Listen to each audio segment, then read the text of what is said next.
Hello दोस्तों, आप सब कैसे हैं। आशा करता हूँ कि आप लोग स्वस्थ और मस्त होंगे। आज मैं आप लोगों को सुदामा के चौथे पद की रचना बताता हूँ, नरोत्तम दास के, जिसमें सुदामा अपने पत्नी के बार बार कहने पर भगवान कृष्ण के द्वारिका जाने की तैयारी करते हैं। तो पहला जो है आपको मैं बताने जा रहा हूँ, ध्यान से सुनिए। सुदामा की पत्नी बार बार कहती है, सुदामा क्या कहते हैं उसको ज़रा देखते हैं।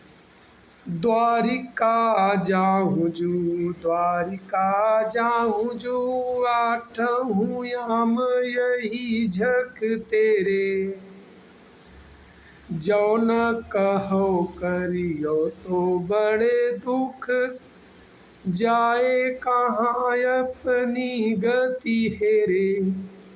द्वार खड़े प्रभु के छरिया, ता भूपत जानन पावत नेरे।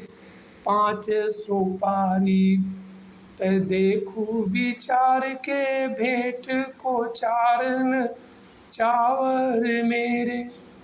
आप बार बार बोल रहे द्वारिका जाओ, सुबह से लेकर शाम तक आपका यही एक रट है। ठीक है, मैं द्वारिका जा रहा हूँ, लेकिन प्रभु के छरिया, प्रभु के जो द्वारपाल हैं, वो हमको उनसे मिलने ही नहीं देंगे। प्रभु ये जान ही नहीं पाएंगे कि सुदामा यहाँ आया था। लेकिन एक बात, दूसरी बात, अगर मैं जाऊँगा भी तो हमारे पास ऐसा कुछ है नहीं कि मैं उनको क्या लेकर जाऊँगा। मेरे पास तो कुछ भी नहीं है प्रभु को देने के लिए, और मित्र के यहाँ खाली हाथ जाना, इतने दिन बाद जा रहा हूँ तो अच्छा नहीं लगेगा। जैसे ही यह सुनती है उनकी पत्नी, वो क्या करती है जरा सुनिए। यह सुन के तब ब्राह्मणी गई पड़ोसन पास, 5 सेर चाउर लिए आई सहित उल्लास। सिद्ध करी गणपति सुमिर, बांध दुपटिया खून, मागत खात चलो ता मार्ग वाली बूट।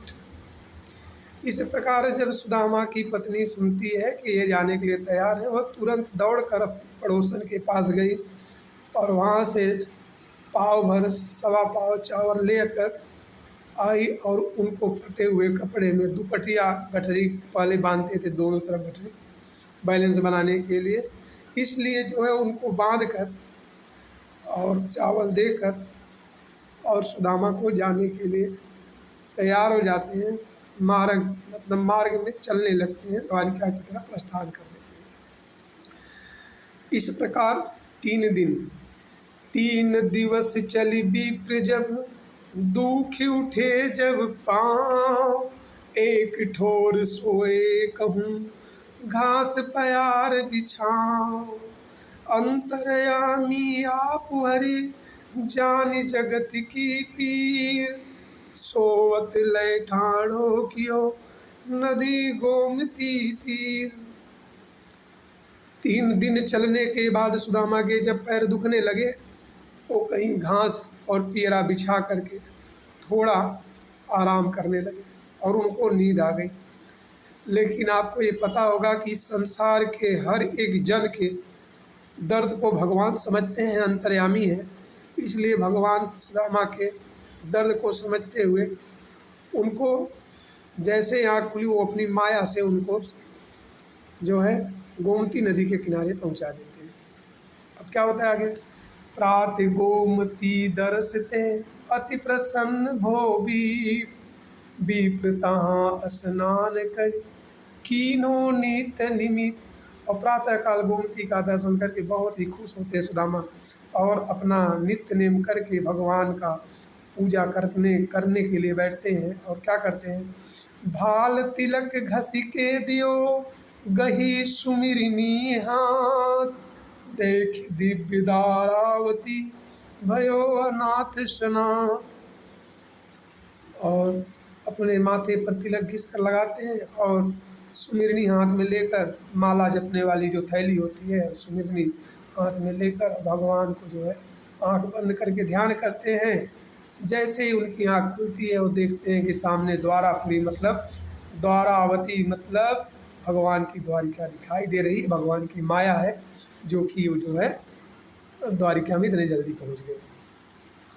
अब द्वारिका जब पहुंच गए तो वहाँ पर उन्होंने क्या देखते हैं, द्वारिका की कुछ सुंदरता यहाँ पर नरोत्तम दास लिखे हैं, कहते हैं दीखी चकाचौंध गई देखत सुवर्णमयी, एक ते सरस एक द्वारिका के भवन है, पूछे बिना नाही काहू सो करे बात, देवता सो बैठी सब साधि साधि मौन है, देखत सुदामा धाय पौर जन गहे पाँव, कृपा करी कहो विप्र कहाँ किनो गौन है, धीरज अधीर के हरन पर पीर के, बताओ बलबीर के महल यहाँ कौन है, धीरज अधीर के बताओ धीरज अधीर के हरन पर पीर